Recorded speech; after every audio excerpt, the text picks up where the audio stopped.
looking like he's got one more good run. Sips a little shaky, but his heart is still true. Oh, how that dog loves hunting with me and you. Sporting Dog Adventures, run, boy, run. Everything you need is here under the sun.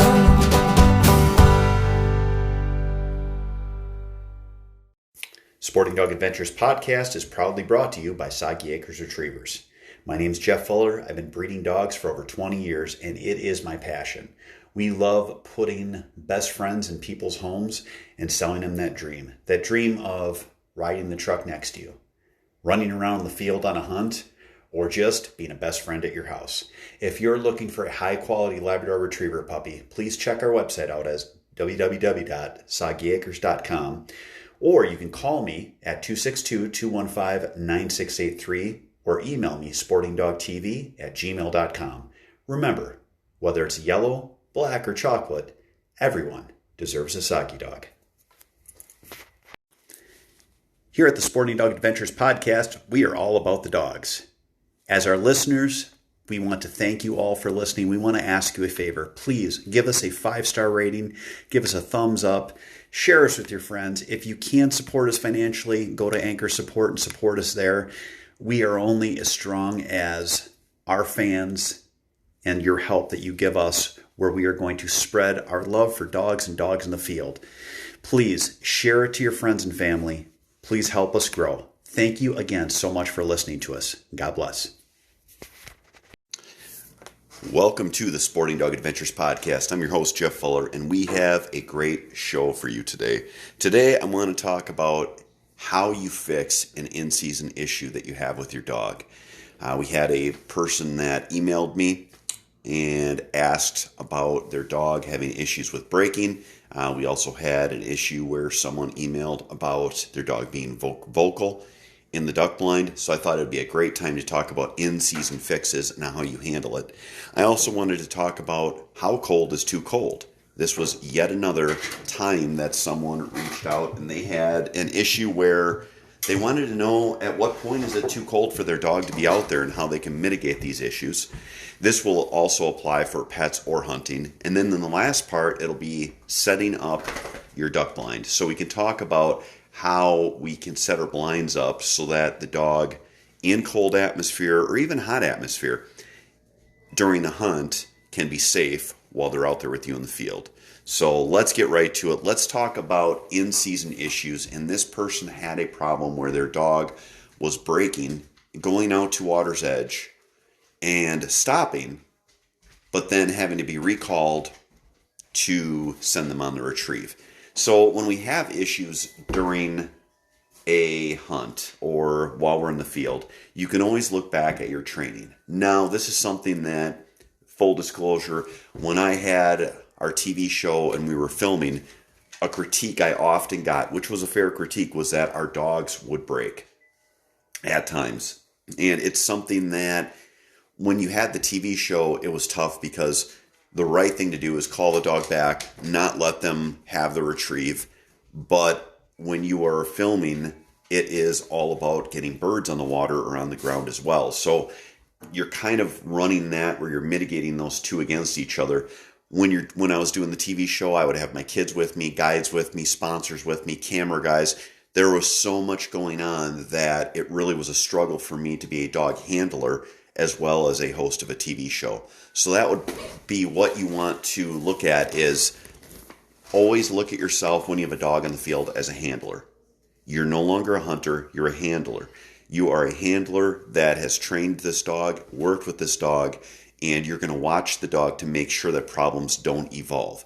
If you end up where you have a dog that breaks, first thing you do during that hunt, set your gun down. You're no longer hunting. You need to focus all on the dog. You need to make sure the dog is sitting there, make sure the dog is not moving, and make sure the dog is completely steady so that this problem doesn't get worse. Easy way to do this, and another thing that I always tell our clients is, as birds are coming in or as the dog is sitting there, talk to your dog. Obviously not loud, but talk to them.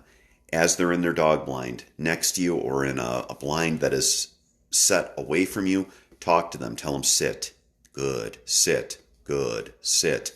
Because you're going to repeat this command over and over. One, you're telling the dog they're doing what you want them to do. Two, when that dog moves, you're going to have the collar, electric collar on their neck set at a level where the dog thinks, wow, that sucks. I don't want that to happen again. So make sure that they do not run through that collar. Now, a lot of collars are set up where they don't go quite high enough. I have the point where I talk to my clients and I always lead them towards certain brand models because of the fact that they get to a certain level the dog won't run through. If you have a collar that is not strong enough for your dog, what can happen is the dog runs right through the collar, does not care about the correction because they're so amped and so excited about the retrieve and finding the prey that you end up where you now have an issue that's going to get worse and worse in time because you can't give the right correction. I know the old school way, and in the way that I see a lot of people put it, is to have their dog on a leash, even a pinch collar, but have it tied to the blind or to a tie-out stake so the dog can't leave, and so that it corrects them if they do try to leave. The only issue I have with this is if you have leashes and then you have collars on dogs, if you're releasing them with the leash, you have something that could get hung up on an underwater obstruction.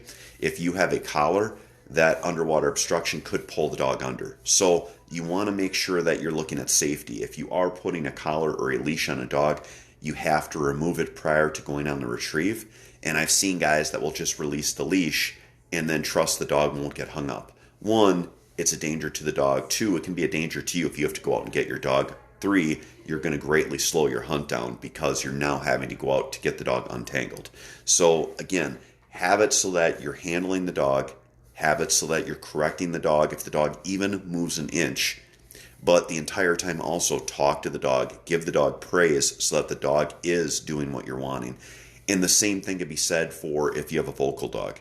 You tell the dog quiet, quiet, quiet. You can try correcting them with the collar. You could try grabbing them by the muzzle.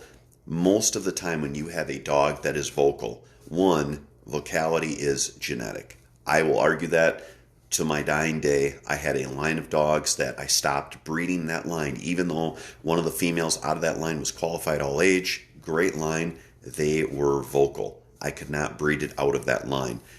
It's almost that the dog, one, vocality runs in their lines, but two, they are so amped. In this line of mine, it had too much drive. They were too amped. They wanted to go, and it was like killing them to sit there. You can try using an e-collar on something like that. The problem you run into is that when a dog is at a heightened level of excitement, nicking them with an e-collar may make them vocalize.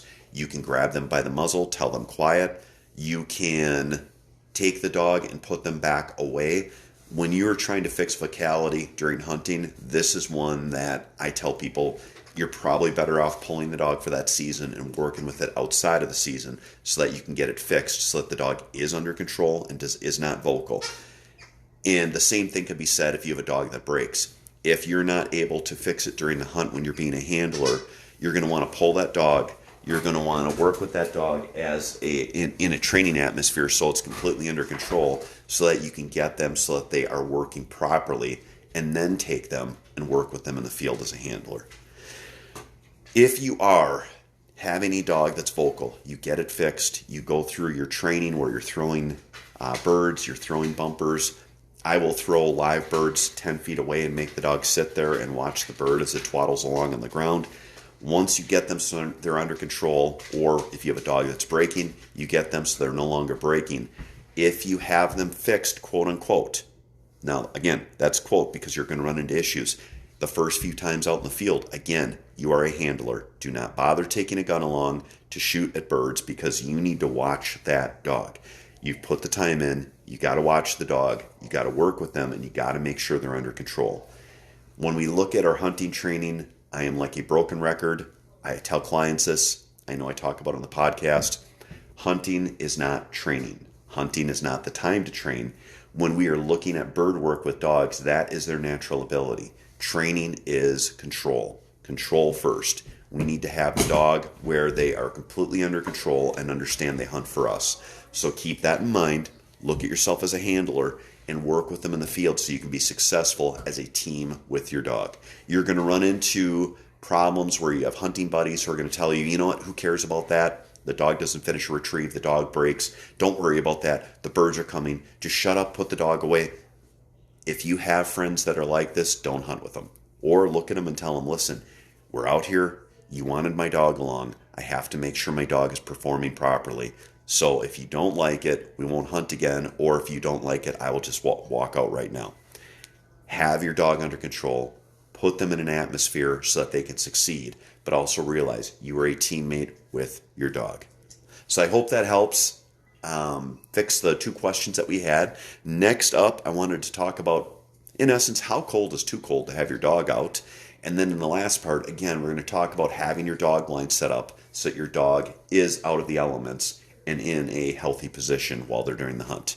All that and more coming up after this.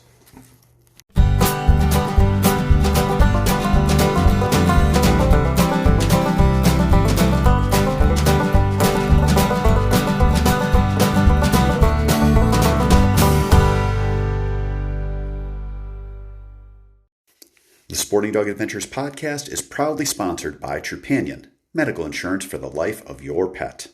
We all know that unexpected accidents can happen.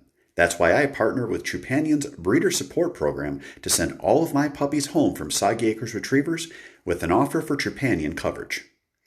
Learn more about Trupanion and sign up for their free breeder support program by visiting trupanion.com/breeder.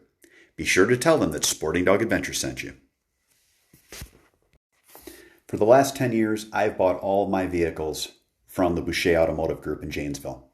If you want to get a great Ram truck or a great Ford truck, my son actually bought a used Chevy truck from them. They have fair prices, they have a knowledgeable, honest staff, and they really stand behind their products. You can go on their websites, frankboucherchrysler.net or gordyboucherford.com, and find out the inventory they have. Again, I know everyone's saying that it's so hard to find a vehicle. We've bought 3 vehicles this year during a time that, quote unquote, you can't find them. They have what you need, and they're a great company to work with. Check out Boucher. They ride with you every mile.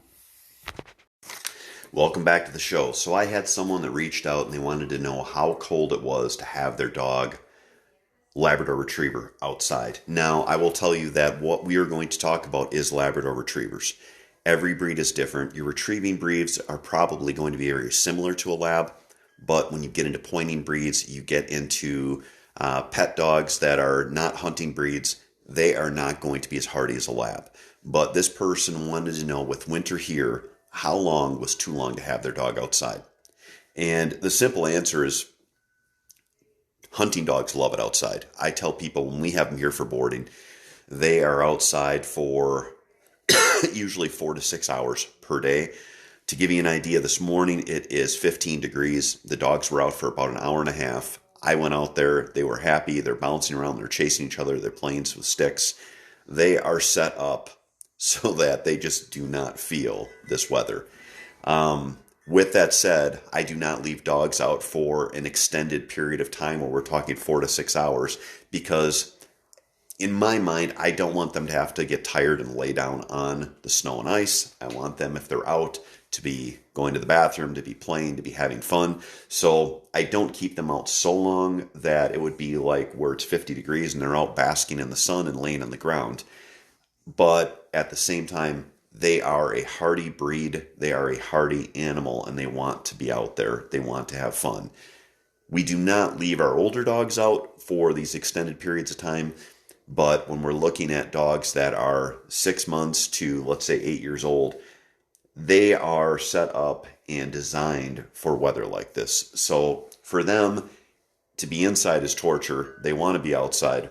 I put them out when we have a regular winter day like today. They'll probably be out at least 3 times for a total of maybe 4 to 5 hours total over those 3 times, not per session. But they will be out, they're going to get exercise, and they will have a lot of fun. I don't put booties on dogs. When you hunt them, you can get where their feet are tore up from ice. In our dog yard, we don't have that. I don't worry about their quote unquote feet getting cold. They are basically just out. They are hanging out, having fun, and playing and getting exercise. So it's not like we're putting dog blankets on them or anything like that you'd see for your pet breed dogs. Now, I know most of you probably already know we have Chihuahuas.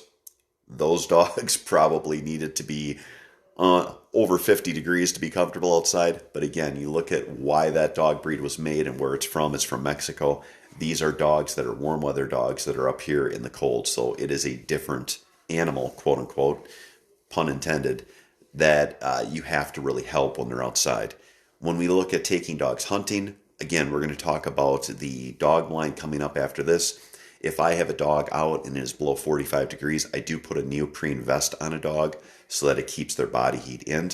And then it's just watching your dog, whether you have them out as a pet or you have them out in a hunting atmosphere. You can generalize things, but every dog is different. If you have a dog that is miserable being outside for a certain period of time, we do not want to put them in a position where they hate something or it's unhealthy for them. So it's watch the dog. When you have dogs hunting, we want to make sure they have a dry area to be if they get wet, so that they are keeping themselves in a good position so they're not becoming hypothermic and it's not dangerous to their health. I will say do not run a neoprene vest on my dogs if we're running upland. If we're running upland, I've had dogs run where it's below zero, and the dogs, as long as they're moving, are completely fine and warm.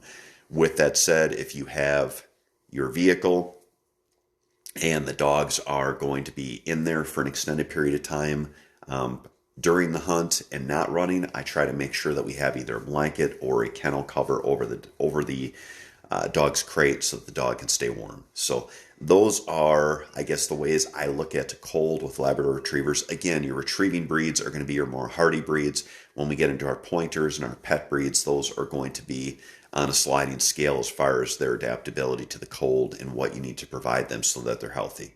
So I hope that helps. I hope that you guys are out having fun with your dogs. I know I'm looking forward to getting my dogs out. We're going to go on a good walk today, get some exercise, get out there. They will have fun. It is cold, so I'm going to put a bunch of clothes on, but I hope that you're getting your dogs out to some game farms. I know a lot of people still have hunting yet this year. Get out there and enjoy them. Next up, I want to talk about a waterfowl dog blind or box blind and how I set it up for my dogs here in Wisconsin to keep them warm and safe while we're out hunting. All that and more coming up after this.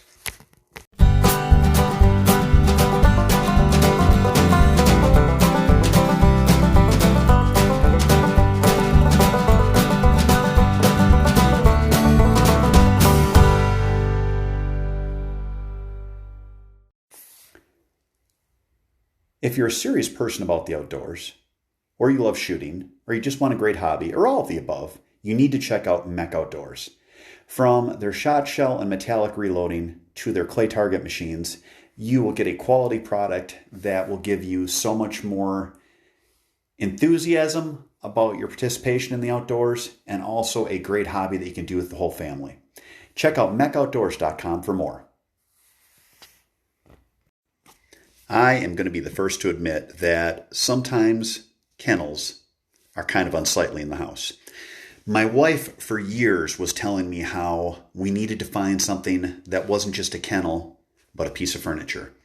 She showed me DCT Kennels a long time ago, and we finally got with them, and we have partnered with them as a sponsor for Sporting Dog Adventures. DCT Kennels is more than a kennel, it's a piece of furniture. It is high quality, American made, and something you need as a focal point in your home. For more information, check out dctkennels.com. You will not be disappointed.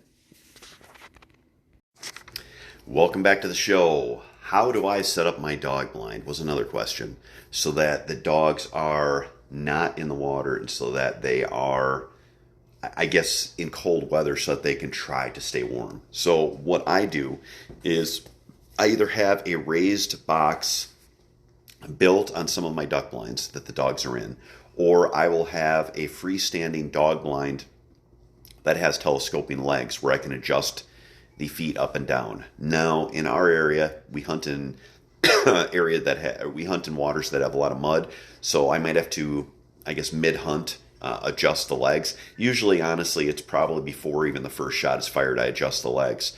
But I make it so that the dog has no part of their body in the blind. And I also, if we're hunting out of one of our blinds that have the box in the blind itself, I will make it so the dogs are up off of the ground at least a couple of inches so that the water can drain. In essence, I try to keep it so that where they're laying is dry. It's never dry when they come in and first lay down, but you want it to be something that drains so that the dog is not sitting in water. I have a neoprene dog vest on them, and I am also a huge proponent of them having sides on where they're laying down so that they are protected from the wind. Again, we talk about wind chill this time of year.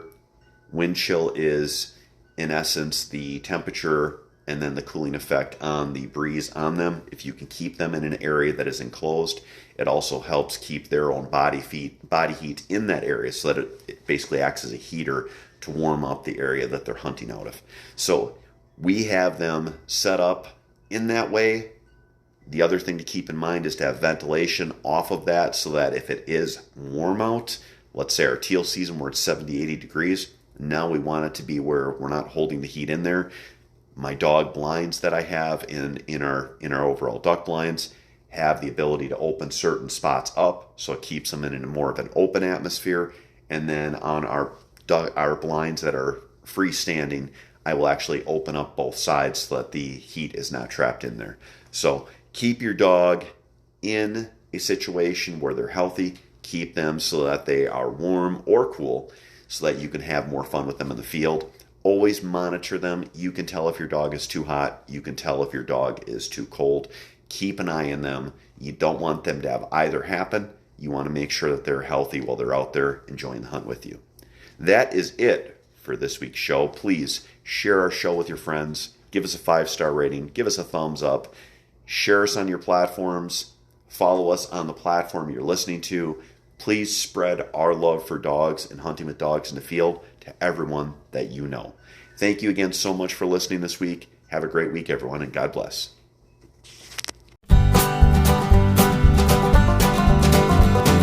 Sporting Dog Adventures run